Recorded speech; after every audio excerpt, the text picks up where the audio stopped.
Are we going to address the elephant in the room? I would like to, because what happened this week does not happen to anyone, I would say, ever, let alone twice in one night. Are you okay? Sorry. I still think you set it up somehow. No, I didn't set it up. You don't set something like that up. I wouldn't have the foresight or the ability, the practical ability to set something like that up. It was like being in This Is Your Life or Surprise, Surprise. We did a chat at Spotify. Lovely people at Spotify. And then we get brought onto the stage, we're doing our thing, and then Ryan, the lovely host, goes, "Oh, Jake, I think you might know someone in the audience. It's Mark from school." And I'm thinking, Mark from school's here? Mark's there. I've not seen him for like 10, 15 years. He's there in the audience. Me and Mark used to be in a band together. Oh, this is unbelievable. We used to be in a band called... The band was called? The band was called Ready Salted, and then we changed it to... What? Hang on, why? Huh? That's like... Oh, that is such a shit name. It is a shit name. Like, you're just telling people we're shit. Like, we're plain, we're bland, we're ready sorted. We just wanted something that didn't start with the, and the only thing we could think of was packets of crisps. I don't know why. But then we changed it to The Morning After. I would stress, none of us had sex at that point. But we thought if we call ourselves The Morning After, people might think maybe these guys have had a few wild nights. Yeah. It would be many, many years until that happened for either. Don't know about Mark. I'm sure he's got a very Did he look very life. Different to what you... He looks like he's been doing some shagging. But then Uno reverse, and then who starts talking to you? Oh, it's always dangerous, isn't it, when you throw it to the audience for questions. I said, does anyone in the audience have a question? First person to put his hand up. Well, it's not so much a question, but how's your garden? What? What's going on? Well, I used to be a gardener. I was like, what? What? What? How is this happening? My gardener was in the audience. We haven't had a gardener for years. I was like, oh my God. And he went, how's your garden? I went, this is wild. Quite threatening in a way, isn't it? Yeah. How's your garden keeping? Might want to get a gardener back in, maybe. And then it was like, I was nice. Well, no, I was all right. I was nice. Well, you sort of panicked a little bit because you had two gardeners in mind. One that you used to have, but then had to get rid of because they were too expensive. And then the new one, you're like, are they the new one or the old one? And I'm sorry, what really got me was, you said, oh, was I nice to you? And he said, oh, you made me a cup of tea. Whole audience, round of applause. And I'm thinking, what, he's done the bare fucking minimum? He's made him one cup of tea and he's got Spotify on their feet. What a bloody guy. We need to, this is a men's mental health podcast at times, isn't it? So I'm going to use it as an opportunity to say, men do better. One cup of tea and then fired, and he's getting a round of applause. I like you. Wow, I really like you. A lot. And the only thing that can make this better is to throw a third person into the mix who's even more likeable than both of us put together. But before I announce the guest... Wow. Masterful. There we go. Oh, thank you. Cup of tea and a segue. What a man.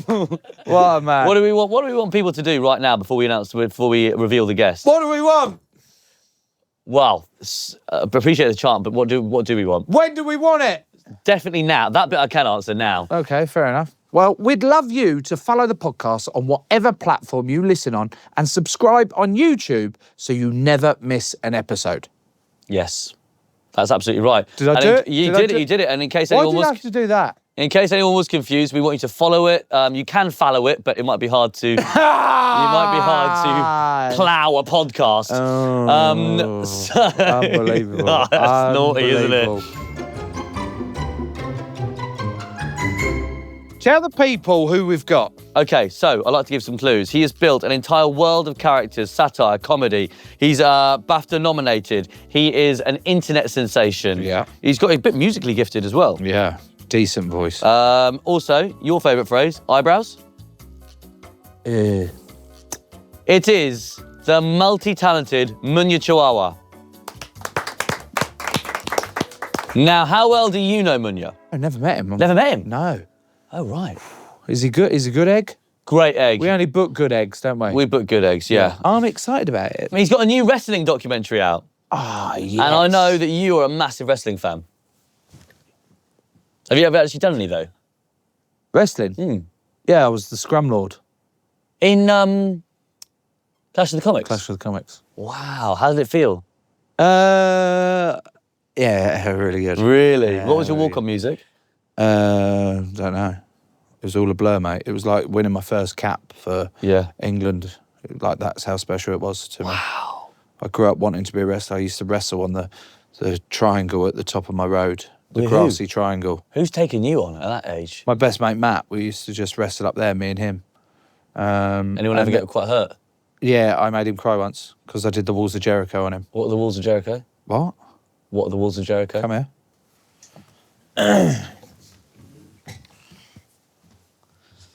Lie down flat on the floor. The other way. What do you mean? On my front? The other way, yeah. There's only 2 ways to lie flat on the floor, isn't there? No, I'm scared. No, you don't hurt me. Okay. So I would have got you in that. But this is called the Walls of Jericho. Yeah. And I won't do it properly because I think it will actually break your back. Yeah. But yeah. Oh my God. Oh my God. So I'd put them round my hips. Yeah. And then I would like just attempt to break your back. Like that. Until you tap out. Tap out! No. Tap out! No. What do you mean no? How I can get out of this No, still? you can't. Tap out, or I will do it. For the audio listener, I'm lying on my front. Joe is stood on top of me with his legs either side at my foot end, facing away and pulling my legs up so I curve like a That felt quite nice. Ah! Are you okay? Yeah. I imagine though, if you really went for it, that would have snapped my back in half. I could kill you. Yeah, I know you could. I actually know you could. You could break me in half with bare hands. Well, look, he's with Janet now. He's in the waiting room. I'm interested to know what he's going to want to talk about. He's a very disciplined guy. Maybe we should find out. Definitely, with haste. With great haste. What did I say? With haste, I second that, with great haste. Always trying to top me, aren't you? No, it's joining in with you. I wish we were conjoined twins. I do not at all wish that. That's for another day. I don't wish that at all. Okay, put that in mind. Let's get him in. Janet, could you please send in Munya? Yes. Thank you. All right, for a bonus episode, we'll be conjoined twins. Munya Chawawa, everybody! Yes! I heard that. You added an R into it. You said Chihuahua. Did I? And that's my cousin. So it's not Chihuahua. Chihuahua. Like the dog, but more A's. Did you say AIDS? A's. A's. Definitely A's. Definitely A's. I've heard about Definitely this. A's. I've heard about this, the deliberate mishearing. Okay. Is it deliberate? Oh, I've got cauliflower ears, I can't hear anything. There's still a hole in there, bro. It also affects... Can I see? It also affects speech. There's not even a hole. Bro, how do you use AirPods? I don't. You've never used the AirPods, No, I them have things. to do the over ears. That's crazy. AirPods don't fit in here. So before signing up to be a professional rugby player, Yeah. just know you ain't ever using Apple's earwear products. No, I used to have Walkmans, I only ever had over-ear ones. Yeah. Especially in 1997 when I was crying my eyes out to Candle in the Wind. Is that George Michael? Elton John. Elton John. It was when, Getting confused. it was when Diana passed. Yeah. It was quite God, yeah. upsetting. You listened to that on your Walkman? Diana died and you said, Mum, I need a Walkman, and you listened to that just walking around. That doesn't make any sense at all. Bro, we grieve in our own ways. It's the only way that's going to get me through this. First thing I get every guest to do is answer an intake questionnaire. So what do I have to intake? Shall we begin? Yeah. Okay. Full name? Munyaradzi. Nice. Yeah, don't even try it. Munyaradzi, Oliver, King Caramel, Chihuahua. I used to have a name called King Caramel when I started on radio, 2Ks. It's a cool name. Yeah, I like it. Star sign? Capricorn. What? I don't really believe in the moons and the planets, but if you put a Capricorn in my hands, I know what kind of day I'm having. What's your occupation? Satirist. Is that a job?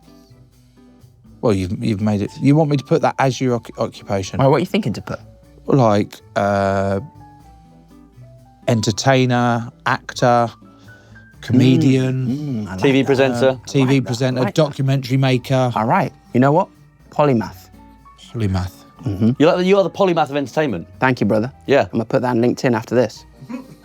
What was your dream job growing up? Truly. I wanted to be David Beckham's hairdresser.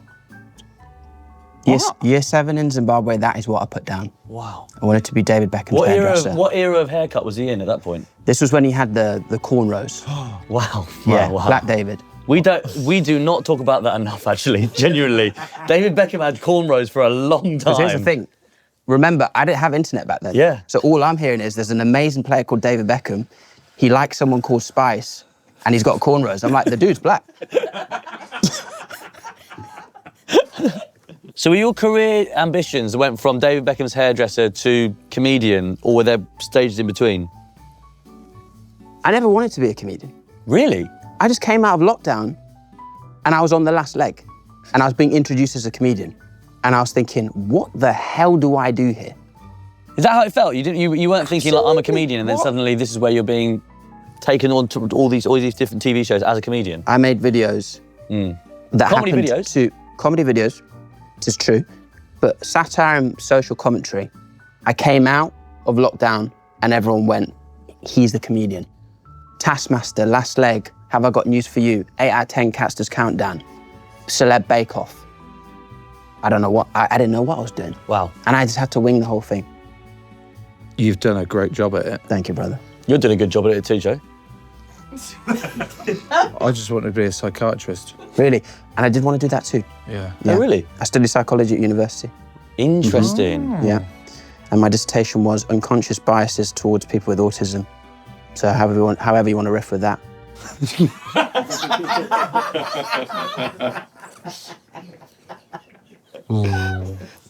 What's something that stresses you out?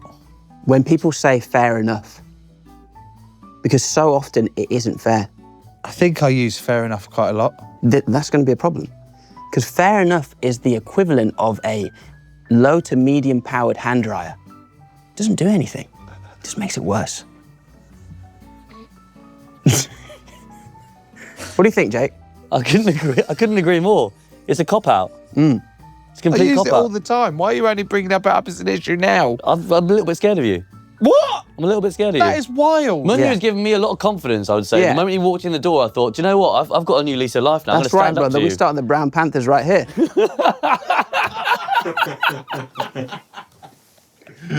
When was the last time you were starstruck? Probably at the Olivier Awards. Ooh. I was in a 3-way Hollywood sandwich, seating-wise. Rosamund Pike, Tom Hiddleston, Bryan Cranston.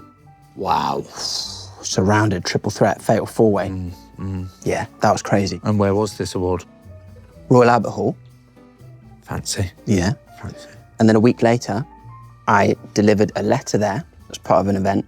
And when I finished the letter, unbeknownst to me, Benedict Cumberbatch had been watching through the curtains, and I walked out and I went to dap him up, and you know what he did? He hugged me. Straight in with a hug. Yeah. You know the technique for a dap? Yeah. And you know what's so serendipitous, or maybe full circle, Yeah. is when I used to be a kid and I used to sit on the toilet, I used to practice making the loudest clap possible, just with my With hands. your hands? Yes. And so I can now transfer that into the dap. All right, check this out. Whoa. Too flat, cut. What do you call it? Too flat. Too flat should cut. Here we go. No. Oh dear. No. Oh dear, Get dear, that. dear. Not even a second chance. Wait, can we Not have even a a second chance. Can we have a go of? Can we have a quick round of shittest clap? Whoa.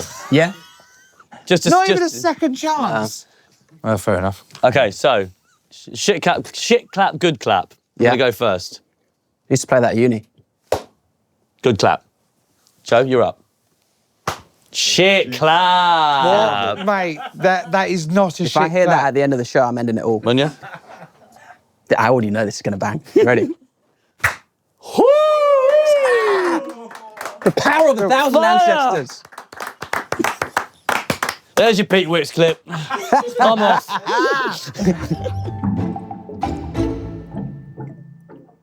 Before we carry on with what I think we should deal with today and what we can work on with you. Can you talk to me and Jake about kayfabe?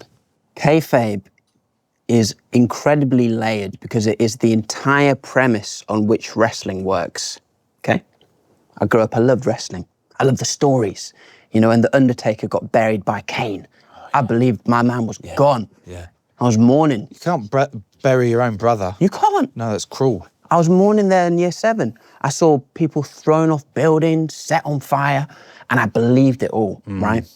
And as I got a little bit older, I still believed it, but I kind of knew it was fake because believing it was more fun. Believing it was more interesting. And that's the premise by which wrestling works, or used to work, which is this idea of these arenas are filled with grown adults who kind of know that these beefs aren't real and these things aren't happening, but it's just fun to believe it is. And if you suspend your disbelief long enough, you experience the full flavours of wrestling. So it's like, people always call wrestling the male soap opera. You know, EastEnders. I've never watched an episode, but I know that people live and die for that show. You do not know what you're missing out on, mate. Exactly. It is But is it real? It's incredible. Sometimes it feels like it. Exactly. It really does feel like it. It's like But I'm deep part down, of it. you know it's not. But it's just fun for a moment to believe, what if it was? Yeah. What if that actually did happen to Phil or Maggie, Peggy? Peggy. Peggy. Yeah. She's dead. She was dead. And Maggie never. So we think... Maggie never existed. And when, like, say, like, Janine is walking around just as the actor, people say, oh, you shouldn't have done that to Dan. Right. You shouldn't have done that to Mick Carr. You shouldn't have done this. You shouldn't have done that. And there we get into this idea of what happens when kayfabe leaks out of its designated arena. Like Joe walking around pretending he's a doctor. Yeah. Asking people to pop the trousers down. Pop yourself on the mat. First thing he said to me. And wanting to be a good podcast guest, I did it. And I will continue to do it. So is that where you took the inspiration for the characters that you created? Because you've invented Barty Crease, Johnny Oliver, and my favourite, the posh drill rapper, Unknown P. Sure. Yeah? Barty Crease is never not funny, is it? Obviously, I've been aware of Barty Crease for a long time, but you hear Barty Crease, just the words will make you always laugh. So with that one, that was maybe my most Sacha Baron Cohen-esque moment, which is this forward planning at the conception of a character, hoping that if it blows up, the payoff happens. And so calling a newsreader Barty Crease, which is really a play on the word Batty Crease, which is your ass crack, right? If it ever got to a point of national news, a professional newsreader would have to say ass crack on TV. And that is what happened. A Sky News presenter was like, well, now we're joined here by Munya Chawawa, whose character, Barty Crease, has gone viral. In fact, it's spread all over social media. And now let's get right into it. You know, hearing a newsreader have to say, let's get right into your Barty Crease, is maybe worth more than a BAFTA. They're your characters. Right. But what I think we can help you with today is trying to understand whether Munya is a character. Yeah. Are you ready to drop the kayfabe of Munya and dig a little bit deeper? Yeah. Weird phrasing, but yes. Let's begin.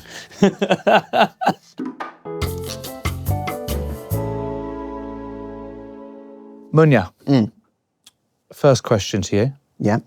Are you more comfortable being yourself or playing a character? I think playing a character, you know. What, is that like a defense mechanism? Yeah. Like is that because you don't like actual Munya? Oh no, I like Munya. You like Munya? I love, to be myself and to, all the very sort of unconventional bits and pieces that, make up who I am. But, culturally, coming from Zimbabwe to living in England, it's such a culture shock. The things that are, the things that are praised and the qualities that are desired in Zimbabwe, or that we used to celebrate amongst ourselves as friends, being academic, wanting to try stuff, putting your hands up in class even. The minute I moved over to England, it was such a culture shock, because that's a first class one-way ticket to being bullied, all of those things. You were a boffin. I was a boffin, exactly. I mean, this is how it was for me in school. First day, the first break time of the first day, all the boys lined up and they were all trying to convince me to say they were trying to teach me swear words to say in class in the next lesson. They were like, oh, say prick, it's like a really good word. It's like a really good word, you'll get extra house points.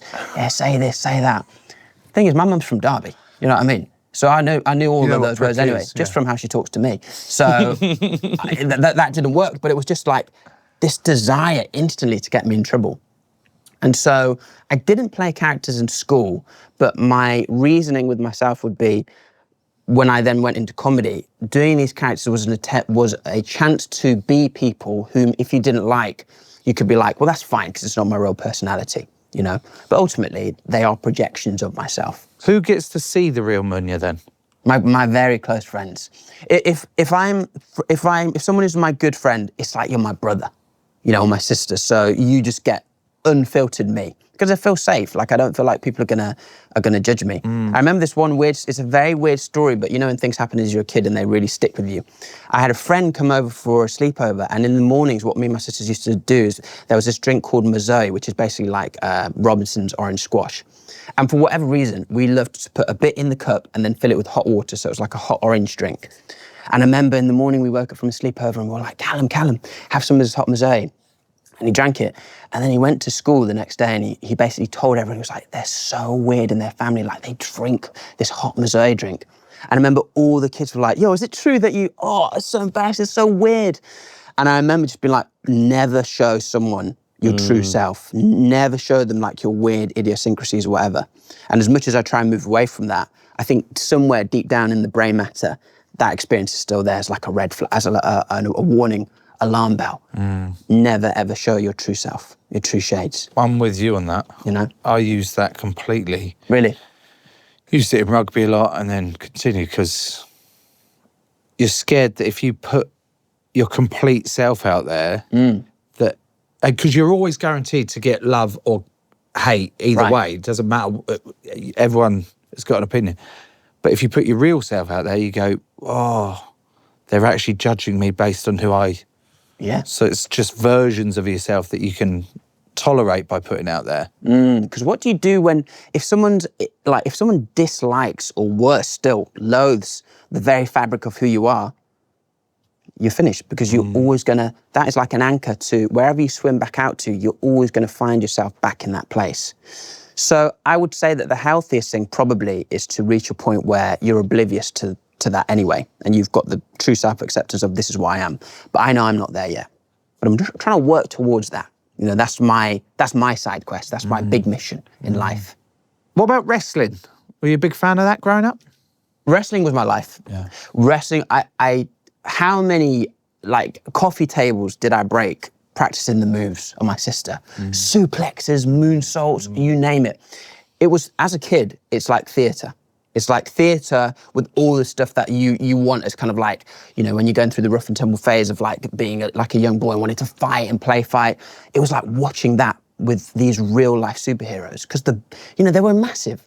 7 foot, freaking delts, the triceps. It was like watching Superman and Batman with the gloves off. And then you had these storylines and you tune in. And in Zimbabwe, it was really weird, because the way that they operated TV was, the only licenses they had, weirdly, were for wrestling, like pay-per-view wrestling events, which they'd show for free, and then just all of Jackie Chan's films. Those were the only 2 channels we had on Zimbabwean TV. So any given night, you were either sitting down to watch Jackie Chan, or you were watching WrestleMania, Judgment Day, Backlash. And so, yeah, it absolutely laid a blueprint for, you know, being a charismatic entertainer. Yeah, is that where you got your biggest influence from? Like, you obsessed with wrestling, developed all of these personas and characters, and that's what wrestling's known for.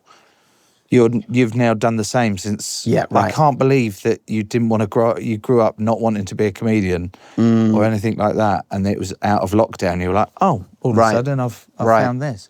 If I really go back through my childhood and I'm like, what's the one constant that was kind of like a signpost for my career or who I became, you know, who I went on to be? Wrestling was the constant. It was every week. Watching it with Grandad in the mornings, and if we were in Zimbabwe, staying up late to watch it with my sisters. So yeah, absolutely. It was between that and SpongeBob. I was obsessed with SpongeBob, weirdly. Painting my whole... They're quite... Yeah, they are different worlds different apart. ends of the spectrum there. Yeah. But in year 11, my room was painted the colour of SpongeBob, but it had wrestling posters over the top of it. Right. Whoa, In year 11? Yeah. That is a feast for the eyes, isn't it? That's asking for intact virginity, isn't it? Yeah. I used to have stone cold sheets. The sheets? Yeah. Right. He was on my bed. Right. What was the whole body. image? This whole body was on your... Yeah, it was his whole body as my sheets. That's quite interesting. It was his whole body. It was in the his little, what's it called? The one that had 316. Oh, his little waistcoat. Waistcoat in his pants and his boots. That bald. And what did that make you feel? Was it like comforting, sort of tuck yourself under stone cold every night? Oof. What was the crossover between you sleeping under Stone Cold Steve Austin and then your sort of sexual awakening? There must have been some crossover. Yeah. Did you always want to play rugby? Because as you've said 8 times, Really well played. it was his whole body. And you've been really clear to say it was his whole body. It was skin on skin. You love wrestling so hard, don't you? So hard that you've made a documentary about it, haven't you? Yes, I loved wrestling so much that any opportunity that presented itself to weave it into what I do now, I mean, yeah, that would have been the dream. And it just so happens, actually, upon taking a step back and looking at one of the biggest I would say the biggest politician in the world right now, it was like this eureka moment of seeing that Donald Trump was connected to wrestling and then delving into, well, what happened within that formula? How could that have altered what we see now? And then this theory creeps up. You know when you're listening to a song and you hear like a sample from another song and you're like, where the hell have I heard that before? You're watching a movie and you see this one actor and you're like, I swear I know this guy. That was the moment with Trump and wrestling, where I was watching the way that he talks at his rallies and how he conducts himself with the smack talk and the kayfabe within his own stuff and being like, where have I seen this before? YouTube, Donald Trump wrestling. My man's in the ring at WrestleMania with Vince McMahon. Even further back, my dude's hosting WrestleManias in his casinos. I was like, whoa, I don't really know whether we've touched on this enough yet. What if wrestling formed the blueprint for the president we see today? What if everything he knows about trash talk, these crazy statements like, I'm gonna wipe out an entire this and that, what if that all came from a brief moment in the ring? Because where else are you allowed to talk like that? And people cheer for you.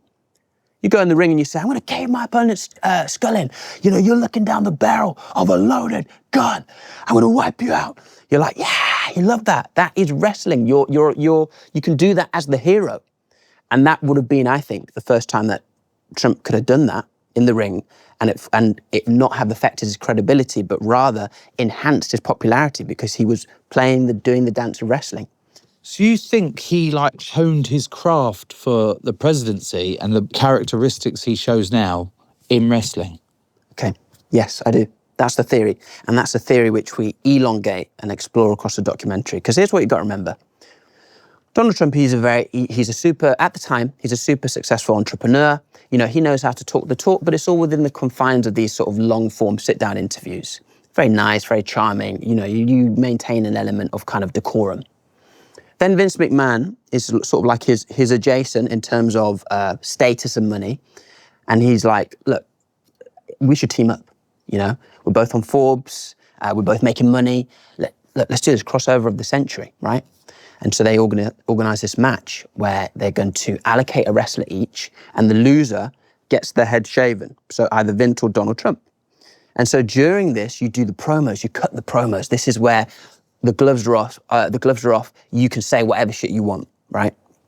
And so, you know, Donald Trump, and we met some of the producers that would write the scripts for him. And it was stuff like, you know, I'm gonna end you, I'm gonna da-da. There were slaps, Donald Trump pushed Vince over a table. Again, I asked the question, where else can you do that? And here, these arenas surrounding you, the cheers like a gladiatorial coliseum, these cheers ricocheting off, that's gotta feel good. You know, that was the sort of, back then, that was the equivalent of the likes flooding in. And how do you shake off that desire for that same dopamine hit when it's all said and done. He won the match, the head got shaved, highest ranking pay-per-view of all time. Now it's the second, right? Dude was like you speak to any wrestling fan, they know the match. He's a WWE Hall of Famer. How do you then go into your next thing not kind of wanting a bit of what you had? You do it at your rallies. You say the shit. You get the crowd, the signs, you know? You ever seen anyone holding up a sign for Keir Starmer? We went to a Tuesday, a drinking club in Florida called Trumpsters Triumph Tuesdays. Doesn't even make sense as a name, right? A drinking club where MAGA fans just go and have drinks and talk about Trump and do Trump bingo, Trump raffles. Again, that is so WWE. Can you imagine like having the equivalent here? You know, Starmer's Sunday Slurp Club. It just wouldn't. It wouldn't. And run. on your kayfabe thing though, it's been proven to him now then, through that wrestling, that if you play the character and you play the character that you've been given hard enough, you'll get what you want. As long as you commit to the character. There's a clip that I saw the other day, 2016, Trump saying, "What's the big deal with toilets and trans people? Like, just let them use what they want to use." Change it up, realise that if you play the character of hating this group, you're going to get what you want. So exactly. It does make sense. Principles are less important than committing to the character. And then you know what you do? If you say something which doesn't work out and doesn't materialise and you don't follow through, you basically go, hey, obviously didn't really mean it. Yeah. Hey, it's a kayfabe, man. They're like, come on, you know I didn't mean that. Yeah, it's not real. It's an unfalsifiable theory, because if it works, you go, I told you so, I'm the man. And if it doesn't work, you're like, yeah, but I didn't mean it. Yeah. Like, you lot are stupid for believing it. And within that, you are then shrouded in this sort of force field of being untouchable, because you're always right. You know, kayfabe always wins. You bring up a lot of important themes from wrestling. Talk a little bit more about the foreign heel. Right. The foreign heel is a tale as old as time, where you create a villain that plays into people's worst fears about outsider nationalities, and then that not only creates heroes, but it creates someone to hate. And that allows wrestling to be this pantomime thing of good versus evil. So when you go through what Trump says and how he talks, there's always a foreign heel. It's the Mexicans, or it's the Iranians, or it's whoever. And what that allows us to do is it allows us to embolden America as the hero, but also to know who the outsider is, who the enemy is. So for me, that's another the foreign heel thing has been around for a long time in wrestling. And those were the storylines you were seeing in wrestling when Trump would have been watching it. And I think there's a compelling case. And even before he became president, the whole thing was about Barack Obama not having a birth certificate. Exactly. And not being American, not being eligible for the presidency, which is exactly the same thing of creating a character that is other enough and different enough to sort of villainize. Mind-blowing stuff, this. Because you've got to remember, right, psychologically, in psychology, and you'll know this, they say...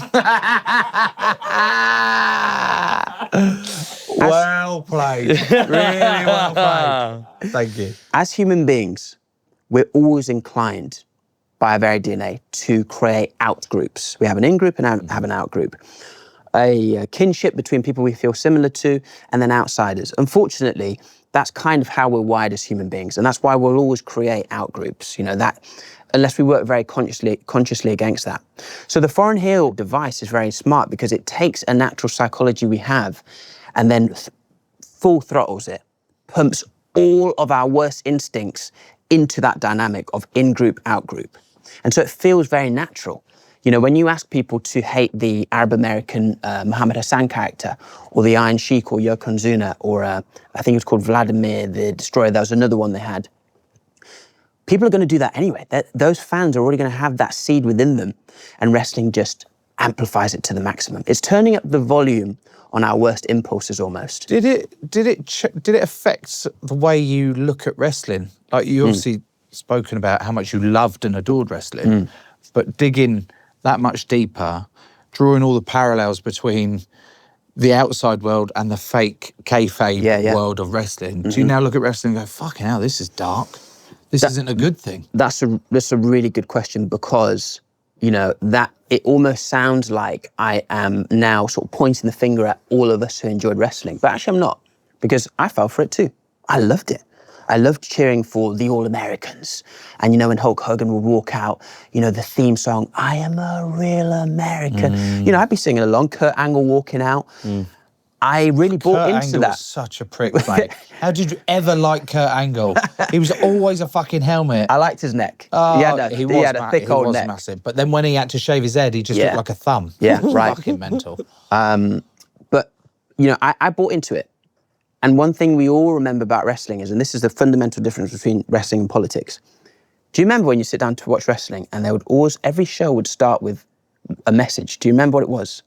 Don't try this at home. Do you remember that? Yeah. They would show you a montage of botches. Yeah. And then in big, massive block writing, don't try this at home. This is done by professionals. This is... So, yes, they were talking about the moves, but to a degree, they were also talking about the most controversial parts of wrestling. You know, the misogyny of Vince McMahon getting Trish to walk around and bark like a dog. The necrophilia storyline where Triple H has sex with a dead body. These are all real. So if you sat down to watch wrestling, the first and maybe the last thing you'd see bookending that show was, don't try this at home. And I think there was a reason for that. And don't try this at home also means don't do this in politics, because the documentary then goes on to explore what happens if you take a device meant to be contained to arenas filled with people who know realistically what they're seeing isn't real, and doing it in politics, where ordinarily we're taught to believe politicians are truthful and will do their best to tell the truth. If someone takes those rules and applies them in the real world, what happens then? Maybe everything that we're seeing now with ICE, or the intense sort of, xenophobia that happens, or even just the volatile nature of US politics, maybe even global politics, the fact that wars are starting, is what happens if you take devices meant to amp up our most primal instincts and copy and paste them into politics. That's what the doc's about. I'm just absolutely fascinated by this documentary. I can't wait. So it's wrestling with Trump. Wrestling with Trump. But you didn't actually get to have a fight with him, no. No. So, but you would consider... Would have loved to see that. Maybe in part 2? In a singlet, yeah. Okay. And it's out on... Channel 4. Channel 4. May the 12th. Probably 10 p.m. It's probably have to be. It's going to have to be sandwiched between sort of the news and Naked Attraction, I think, because it's a bit of both, isn't it? Excellent. I really like this this combination of politics and wrestling. I want to shoot you some quick fire matchups of politicians. I want you to tell me who you think's going to win in the fight. Joe, you in on this as well? Okay. Donald Trump or Keir Starmer? Who's winning in the fight? Donald Trump. Why? But he's older. He's significantly older. I know. Fucking ancient, mate. I know. And, you know, I too am hopeful for Keir Starmer, but the man sounds like he struggles with pirities, do you know what I mean? To get one of those out of the wrapper. Actually, have you seen that clip of Keir Starmer playing football? He hasn't shown much athleticism.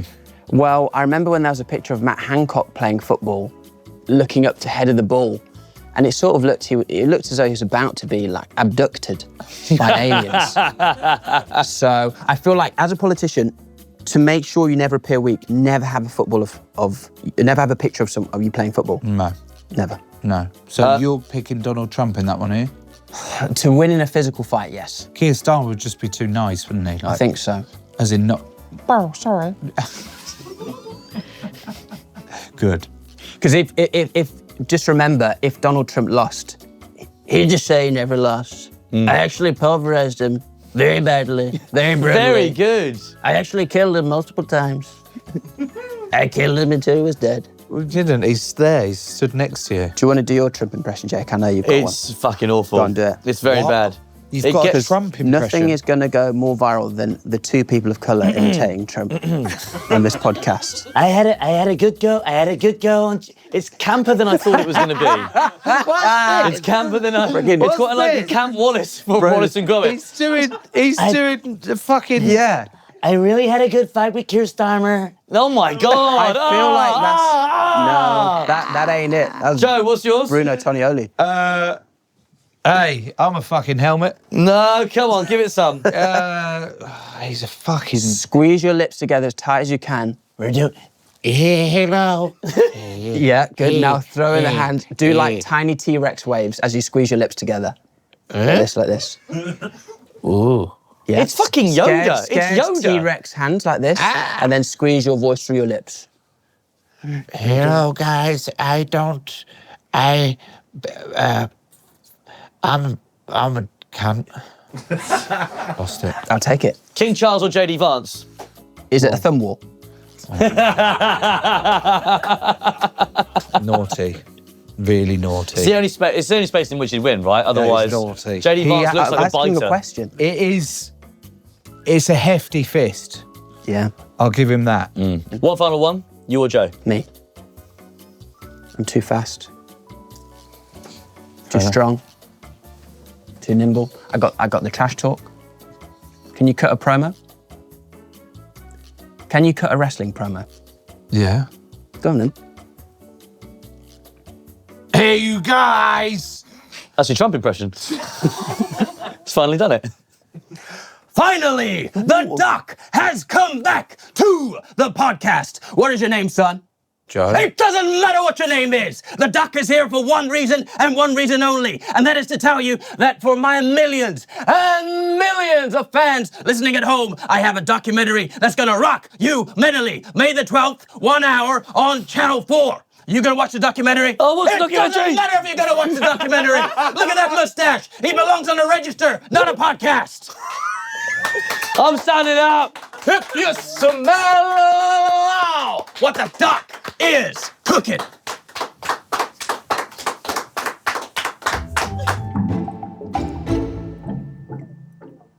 What I can't get my head round. And it's a big head. Thank you. Is why you didn't actually consider going into wrestling for real. Because the shape that you get in for this show was ridiculous. Like, you're shredded, proper shredded. Thank you, man. Oh. You know, it's like... He'll take it. He'll take it. He'll take it on the chin. No, you know what? Did you ever actually want to be a wrestler? No. Yeah, I would have. Look, I would have loved to be a wrestler actually, but they weren't scouting in Zimbabwe at the time. I don't think Vince knew. Are they there now? Have they branched out to? Missed the trick if they're not. But the reason I didn't actually train to get in shape for that documentary. You're just naturally in shape. I think I kind of messed myself up when I was 15 because. When I was 15, for whatever reason, I lived in a really isolated village in Norwich, or outside of Norwich. I used to do 1,000 press-ups and 1,000 sit-ups every night, but to one song. And you know the guy with the afro from High School Musical, Corbin Blue? Yes. He did a skipping rope movie, and it was a song from that movie called Deal With It.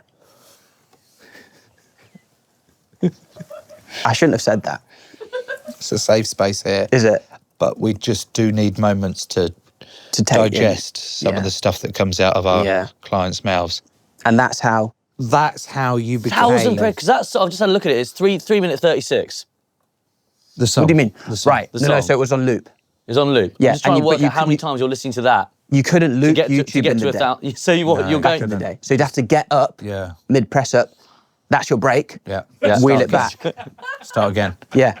That exercise routine that led to you being so shredded and strong, is that what made you capable of crushing an apple with your bare hands? That's not true, is it? Splitting. Okay, it doesn't actually matter to me whether it's split or crushed. No, it does. That's not true. The Bob Mortimer thing keeps coming up, right? Whenever there's a clip of me splitting an apple, I can't go 10 seconds without someone in the comment section being like, well, Bob Mortimer did it first. But that's not why. true. That's AI, isn't it? No, you that's can't why. actually split an apple. Well, let's find out. And if I can, Bob Mortimer, I'm calling him out. Me and him in the ring, 10 apples apiece. As you? Whoever's fingers fail first. As each other, or would you have to be characters? As each other. I want straight Bob. Well, if you want to call Bob out... Oh, ho, ho! Jake, do you want to give it a go? Yeah, I'll give it a go. The rings are coming off. Also, this is quite unfair because you know I have to moisturise my whole body after a shower, so there's still some Vaselinic residue. So are you crushing or splitting? Splitting. Splitting, yeah. It's like what Thingy did. Like how Bob Mortimer does it, yeah. No, when they Very fucking triggered. hell, it was Very when they triggered. were doing the nuclear power and all that lot. Splitting They the split atom? the apple and stuff. Yeah, but this is much Right. more important work. Okay, so yeah? Okay. Would you like me to go first? Definitely. Okay. Ready? Fucking hell. And you know what? People are going to pipe up. They're going to say, oh, he put his fingers in it. Oh, and from a production point of view, he really should have gone last. Exactly. They don't care when I do it on OnlyFans. It should have gone least likely to do it, but it's fine. We can. Please don't edit around it. Do it how we've done it. Yeah. That is incredible. Incredible. You're going to be able to do it, man. Trust me, it's really not. I think Jake should try it. I think Bob's made a big deal out of it, really. Go for Okay, it, here Jake. we go. Okay, no, this is actually painful to watch now. Pass it here. Oh. No, but you're digging. You're digging. I'm digging. Yeah. You can get some purchase, but no dig.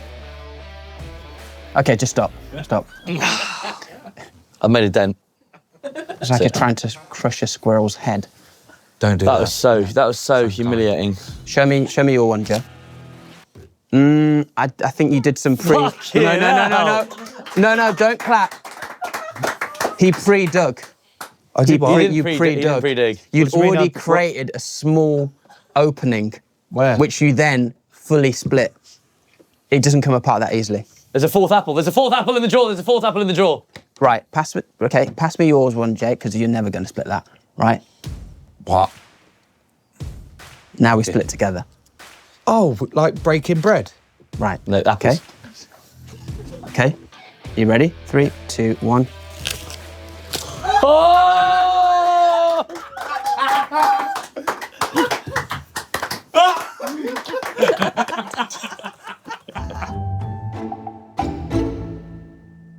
Well, that is the end of our session today, Munya. How have you found it? Dude, this has been amazing. This has been amazing. Like, this is history right here. And we got to dap it up, man. Hang on. Because you're never going to have No, don't do that. Don't do that. Okay, I thought he was going to spit. No, I was just calling it off. This right here, podcast history. Let's try and get a decent sound on that, Dad. What is this podcast history? Because we had an insightful chat, we had Yeah. laughs, Yeah. and we didn't even promote Huel. That's the one, baby. That was nice. Did really you feel sounded that good. tap? It's hurt a little bit as That's well. chemistry, that was a ring, sorry. Well, that was quite aggressive. Before you go, though, we like to give every client a reminder of the journey, the arc that they've experienced in their session via the medium of badge. Jake, what have we gone for today? We've gone with, if you smell what the doc is cooking. That is sick. Good. Give me that. You happy Give with me that? that. There's not an alternative you wanted, is Dude, there? this is good, because the only thing... I came away from the doc and the only badge I had said God, guns and Trump, which I can't wear out in public. So this is a welcome change. Here you go, Munya, this is Thank for you. you, man. Can't tell you how nice it has been to see you. It's really special that you gave it to me as well. Yes. It's the only time I'm allowed off from this corner. If you smell what the doc is cooking, and I get a lolly as well, Yeah. can I crunch it? In your mouth. Oh. How come there's like goo on the stick of this one? Sorry about that. That was me earlier. That is... I was very excited for you to come into the office. Don't worry about that one. Goose Stick is your wrestling name. Munya Chawawa, everybody. Thank you. And that's the bottom line, because Joe Marler said so. Yay! Stone Cold. Great. Stone Cold Steve Austin. Really good. Janet will see you out, please. Thank you. Thank you. Munya Chawawa! Hi, Janet. If you want to join the doctor's waiting list, then please subscribe to our YouTube channel and follow us on Instagram at We'll See You Now Show. Remember, unless it's not clear enough already, I'm not a real doctor. If you need any professional help, you'll find a link to great support services on our Instagram. I've been Joe Marler, and this has been Joe Marler. We'll see you now, and I'll see you next time. Bye-bye.